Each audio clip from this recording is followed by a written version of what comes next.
नमस्कार. लाडकी बहीण योजनेच्या संदर्भाने एक महत्त्वाची अपडेट आहे. बँक पडताळणीनंतर नुकत्याच आलेल्या आकडेवारीनुसार जवळपास 81 लाख लाडक्या बहिणी या योजनेसाठी अपात्र ठरल्या आहेत. या अपात्रतेचं मुख्य कारण जर कोणतं असेल तर ते म्हणजे ई-केवायसी नसणे. अनेक महिलांनी वाढीव मुदत दिल्यानंतरही ई-केवायसी केलेली नाही, त्यामुळे या महिला या योजनेसाठी अपात्र ठरल्या आहेत.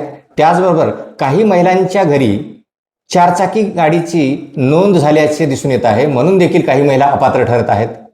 काही महिलांच्या कुटुंबातील एखाद्या सदस्याचा ITR भरण्यात आलेला आहे आणि म्हणून देखील त्या महिला अपात्र ठरल्या आहेत.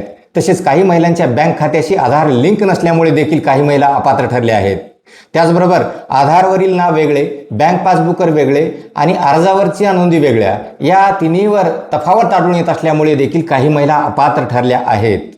परंतु निकष पूर्ण करीत असलेल्या पात्र महिलांच्या खात्यावर देखील जर पैसे जमा होत नसतील तर त्यांनी ladkibaheen.maharashtra.gov.in या महाराष्ट्र शासनाच्या अधिकृत वेबसाईटवर भेट द्यावी आणि आपली तक्रार नोंदवावी.